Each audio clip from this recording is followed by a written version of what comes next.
Hello. This is SD Hudson Magic. Welcome to my story series. This is episode 4 of Wind in the Willows by Kenneth Grahame. Before we begin, let's get comfortable. Settle back in your chair or perhaps in your bed. Take a deep breath in through your nose. Then let it out on a long sigh. That's it. It is time to relax and fully let go.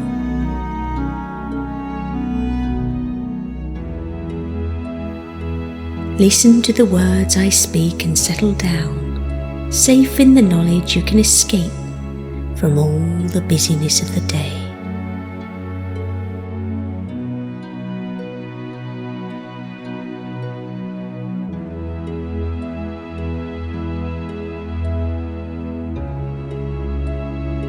Chapter 4. Mr. Badger.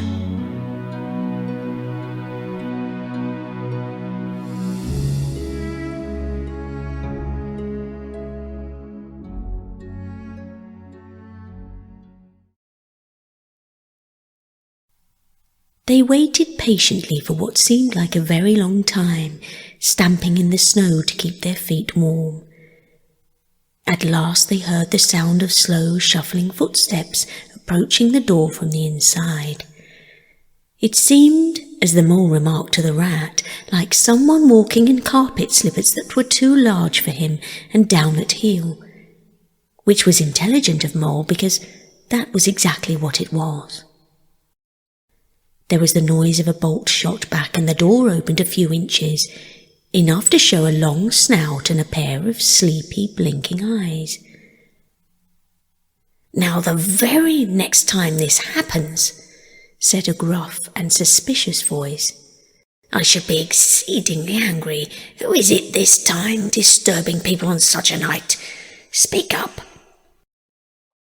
"Oh, Badger," cried the rat, "let us in, please. It's me, Rat, and my friend Mole, and we've lost our way in the snow." "What, Ratty, my dear man?" exclaimed the Badger in quite a different voice. "Come along in, both of you at once. Why, you must be perished. Well, I never lost in the snow, and in the wild wood too, and at this time of night. But come on in with you."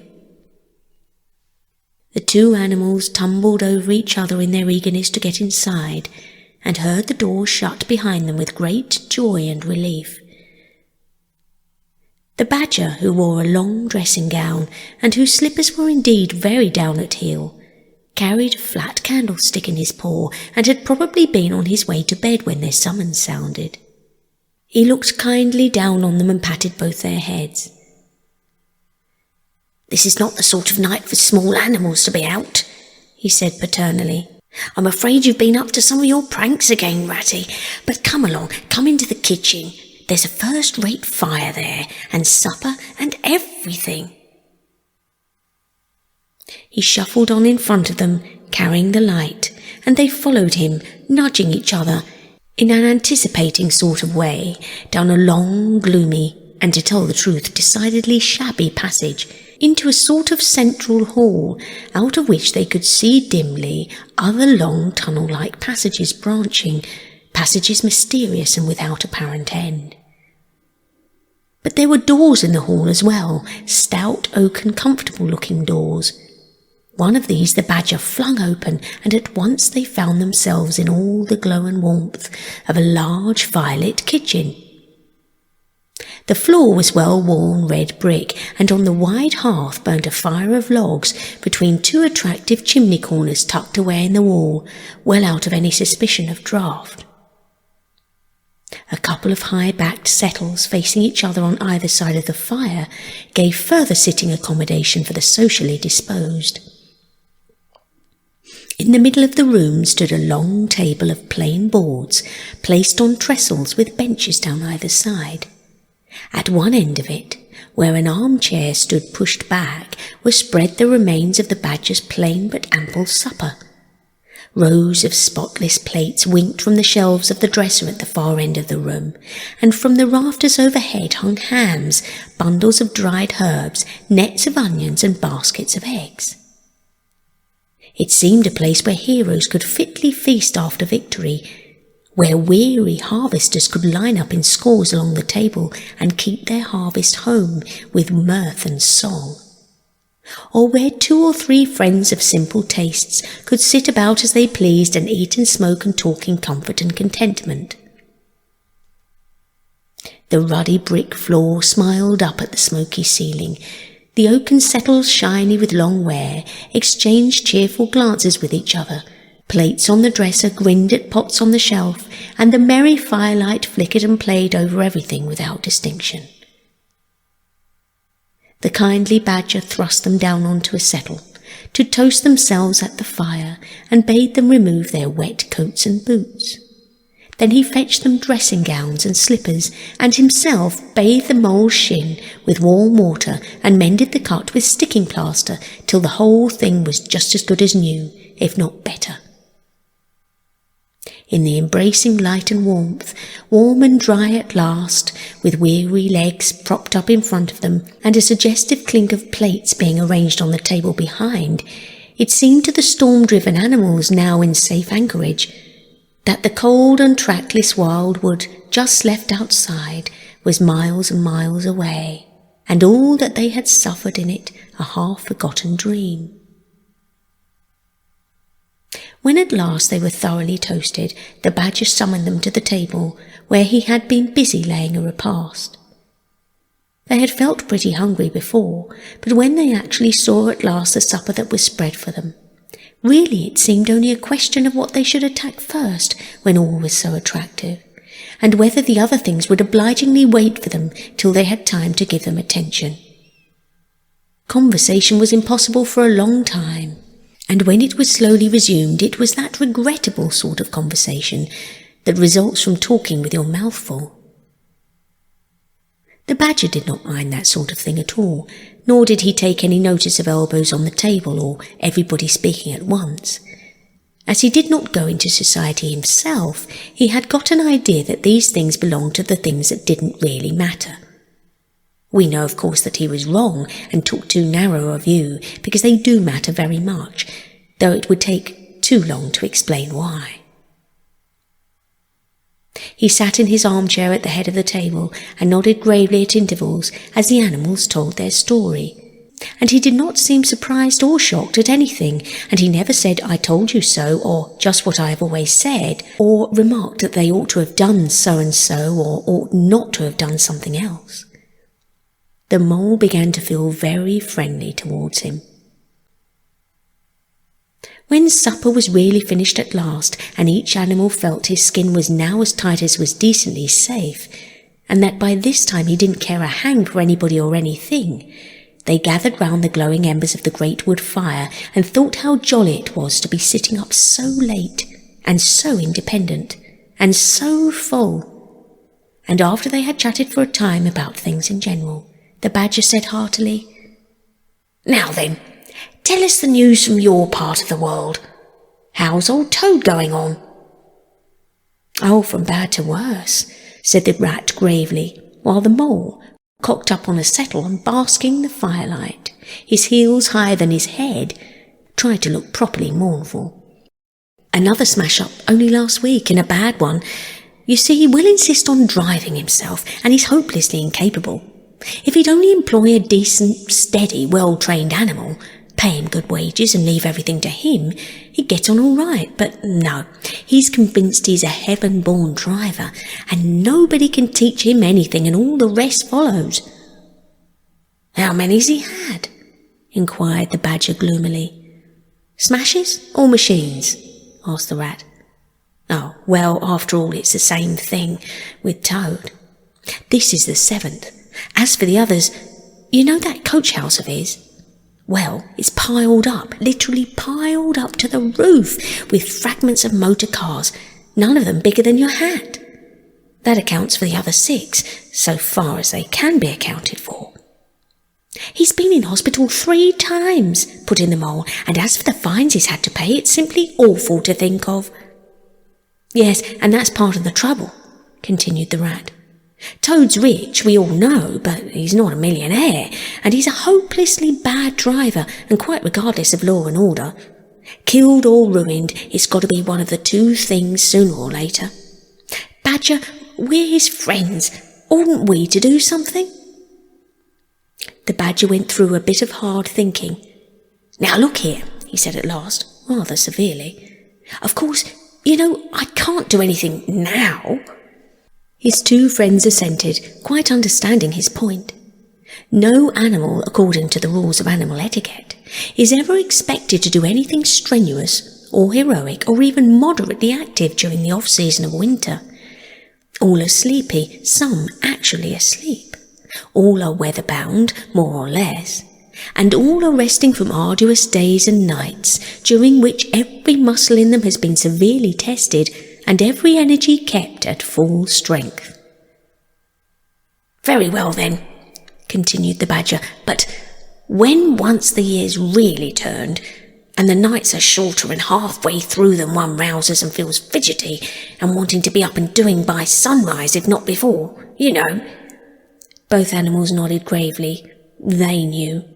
Well then, went on the Badger, we, that is you and me and our friend the Mole here, will take Toad seriously in hand. We'll stand no nonsense whatsoever. We'll bring him back to reason, by force if need be. We'll make him be a sensible Toad. You're asleep, Rat. Not me, said the Rat, waking up with a jerk. He's been asleep 2 or 3 times since supper, said the Mole, laughing. He himself was feeling quite wakeful and even lively, though he didn't know why.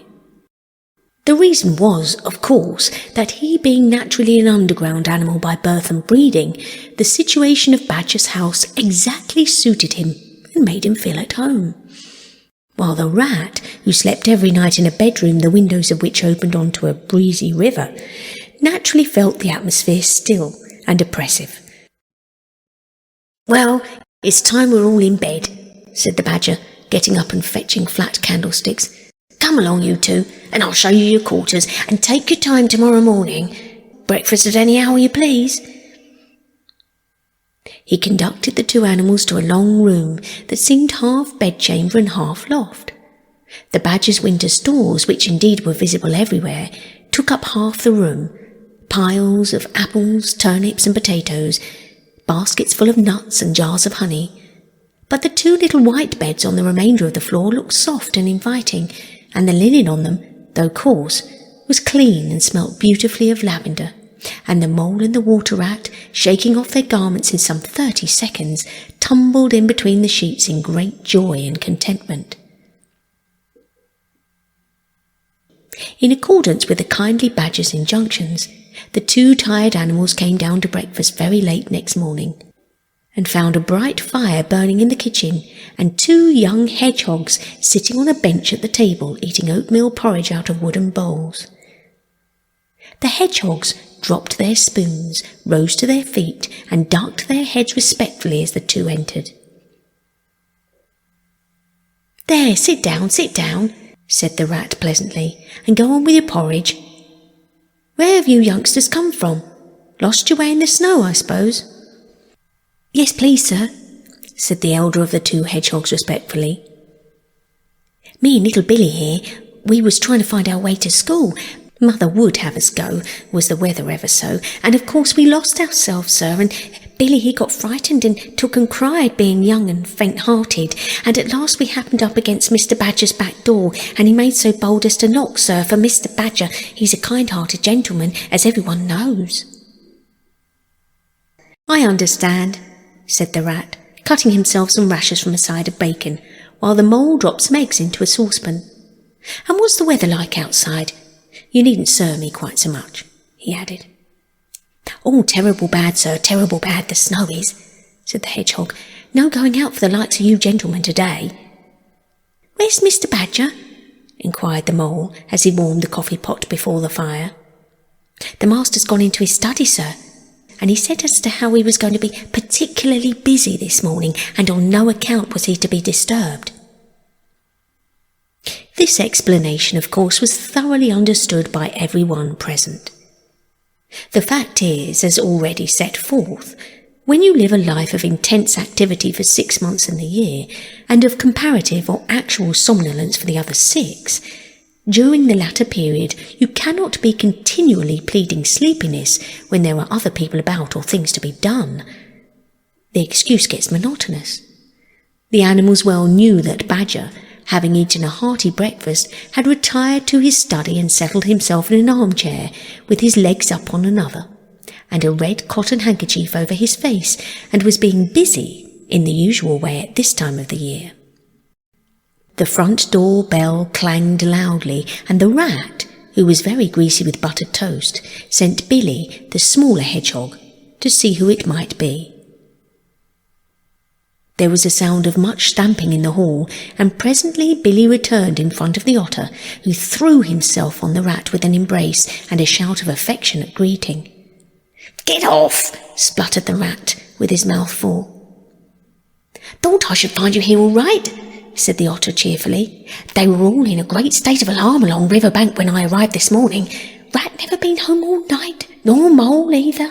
Something dreadful must have happened, they said, and the snow had covered up all your tracks, of course. But I knew that when people were in a fix, they mostly went to Badger, or else Badger got to know of it somehow. So I came straight off here, through the wildwood and the snow. My, it was fine, coming through the snow as the red sun was rising and showing against the black tree trunks. As you went along in the stillness, every now and then masses of snow slid off the branches suddenly with a flop, making you jump and run for cover. Snow castles and snow caverns had sprung out of nowhere in the night, and snow bridges, terraces, ramparts. I could have stayed and played with them for hours. Here and there great branches had been torn away by the sheer weight of the snow, and robins perched and hopped on them in their perky, conceited way, just as if they've done it themselves. A ragged string of wild geese passed overhead, high on the grey sky, and a few rooks whirled over the trees, inspected and flapped off homewards with a disgusted expression. But I met no sensible being to ask the news of. About halfway across, I came on a rabbit sitting on a stump, cleaning his silly face with his paws. He was a pretty scared animal when I crept up behind him and placed a heavy forepaw on his shoulder. I had to cuff his head once or twice to get any sense out of it at all. At last I managed to extract from him that Mole had been seen in the wild wood that night by one of them. It was the talk of the burrows, he said, how Mole, Mr. Rat's particular friend, was in a bad fix, how he'd lost his way, and they were up and out hunting and were chivying him round and round. "Then why didn't any of you do something?" I asked. "You mayn't be blessed with brains, but there were hundreds and hundreds of you, big stout fellows as fat as butter, and your burrows running in all directions, and you could have taken him in and made him safe and comfortable, or tried to at least." "What, us?" he merely said. "Do something, us rabbits?" So I cuffed him again and left him. There was nothing else to be done. At any rate, I had learned something, and if I had had the luck to meet any of them, I'd have learned something more, or they would. "Weren't you at all, nervous?" asked the Mole, some of yesterday's terror coming back to him at the mention of the wild wood. "Nervous?" The otter showed a gleaming set of strong white teeth as he laughed. "I'd give 'em nerves if any of 'em tried anything on with me. Here, Mole, fry me some slices of ham like the good little chap you are. I'm frightfully hungry, and I've got any amount to say to Ratty here. Haven't seen him for an age."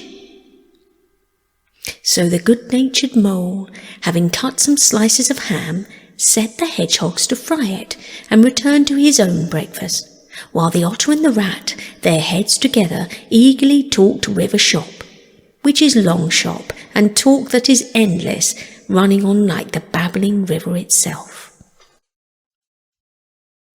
A plate of fried ham had just been cleared and sent back for more, when the badger entered, yawning and rubbing his eyes, and greeting them all in his quiet, simple way, with kind inquiries for everyone.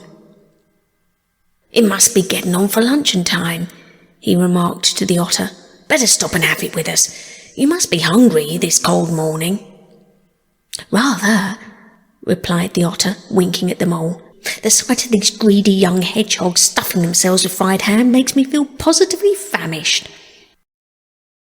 The hedgehogs, who were just beginning to feel hungry again after their porridge, and after working so hard at their frying, looked timidly up at Mr. Badger, but were too shy to say anything.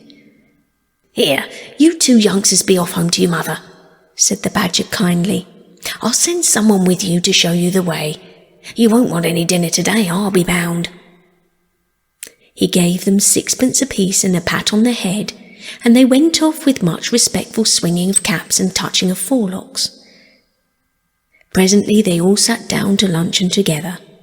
The mole found himself placed next to Badger, and as the other two were still deep in river gossip from which nothing could divert them, he took the opportunity to tell Badger how comfortable and homelike it all felt to him.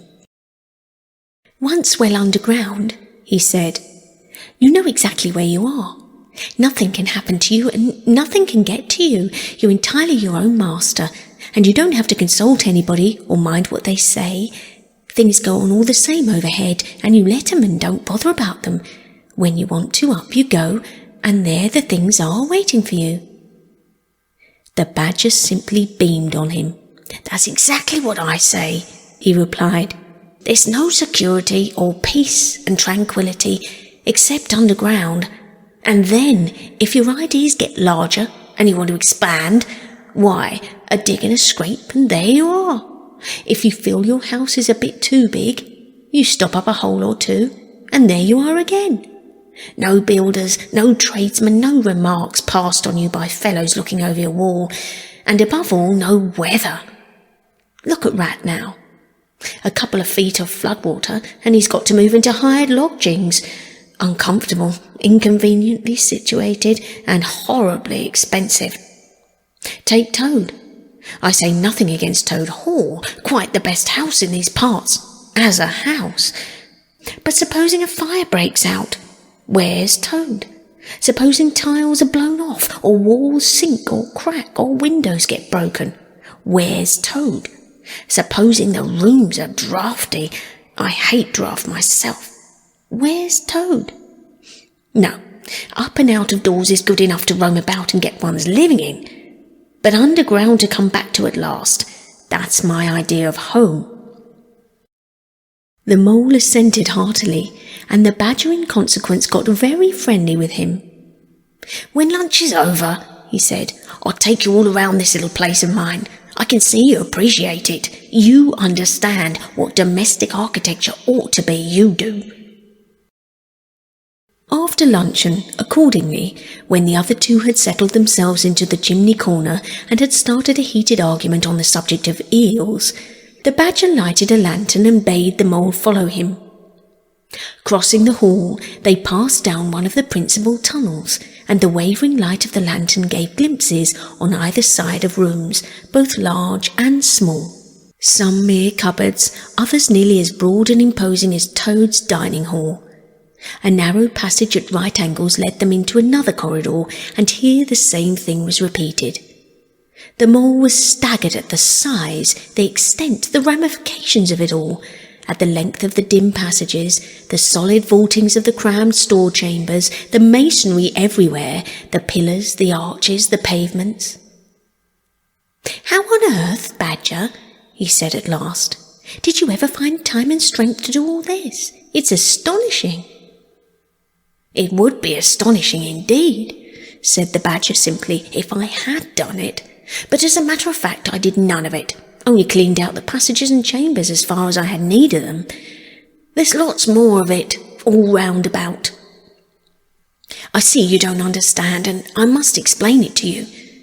Well, very long ago, on the spot where the wild wood waves now, before ever it had planted itself and grown up to what it is now, there was a city of people, you know.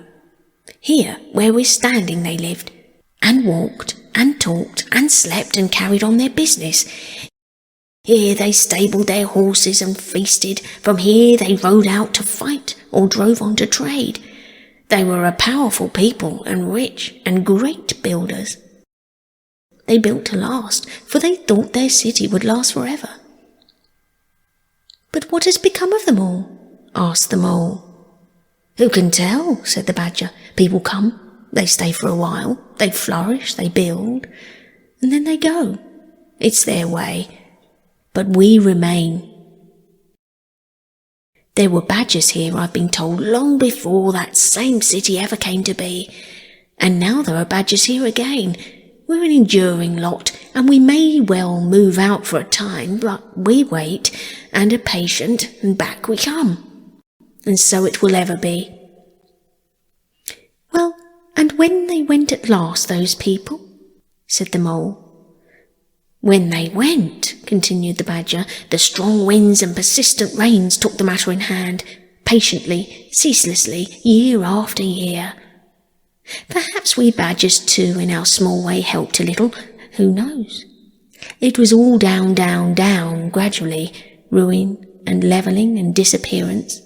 Then it was all up, up, up, gradually, as seeds grew to saplings, saplings to forest trees, and bramble and fern came creeping in to help. Leaf mould rose and obliterated. Streams in their winter freshets brought sand and soil to clog and to cover. And in course of time our home was ready for us again, and we moved in. Up above us on the surface the same thing happened.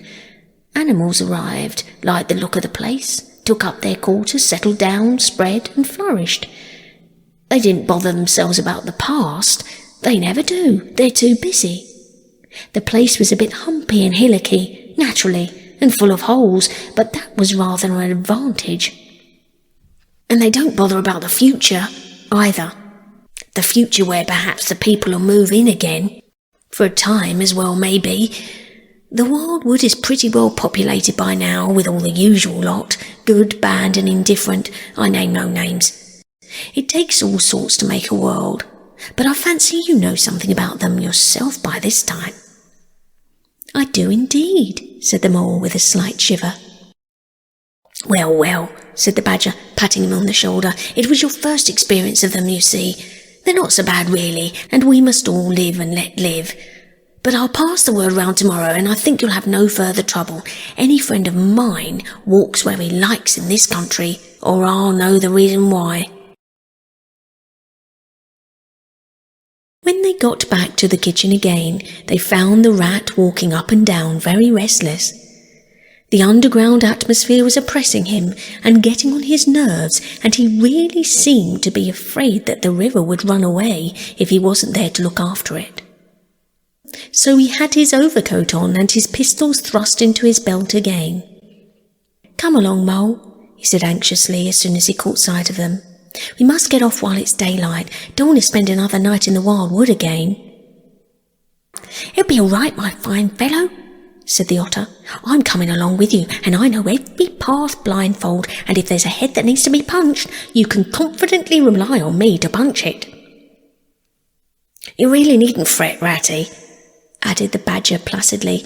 "My passages run further than you think, and I've bolt holes to the edge of the wood in several directions, though I don't care for anybody to know about them. When you really have to go, you shall leave by one of my short cuts. Meanwhile, make yourself easy and sit down again." The Rat was nevertheless still anxious to be off and attend to his river, so the Badger, taking up his lantern again, led the way along a damp and airless tunnel that wound and dipped, part vaulted, part hewn through solid rock, for a weary distance that seemed to be miles. At last daylight began to show itself confusedly through tangled growth overhanging the mouth of the passage, and the Badger, bidding them a hasty goodbye, pushed them hurriedly through the opening, made everything look as natural as possible again with creepers, brushwood and dead leaves, and retreated. They found themselves standing on the very edge of the wild wood. Rocks and brambles and tree roots behind them, confusedly heaped and tangled. In front, a great space of quiet fields, hemmed by lines of hedges black on the snow, and far ahead a glint of the familiar river, while the wintry sun hung red and low on the horizon. The otter, as knowing all the paths, took charge of the party, and they trailed out on a beeline for a distant stile. Pausing there a moment and looking back, they saw the whole mass of the wild wood, dense, menacing, compact, grimly set in vast white surroundings. Simultaneously, they turned and made swiftly for home, for firelight and the familiar things it played on, for the voice sounding cheerily outside their window of the river that they knew and trusted in all its moods, that never made them afraid with any amazement. As he hurried along, eagerly anticipating the moment when he would be at home again, among the things he knew and liked, the mole saw clearly that he was an animal of tilled field and hedgerow, linked to the ploughed furrow, the frequented pasture, the lane of evening lingerings, the cultivated garden plot. For others, the asperities, the stubborn endurance or the clash of actual conflict that went with nature in the rough. He must be wise, must keep to the pleasant places in which his lines were laid, and which held adventure enough in their way to last for a lifetime.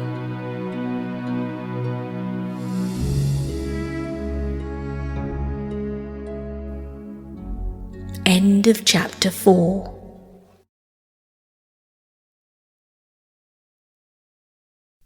This has been S.D. Hudson Magic. If you like this nature tale, please seek out my Tales of the New World, story set in the anthropomorphic haven at the top of Motherby Hill.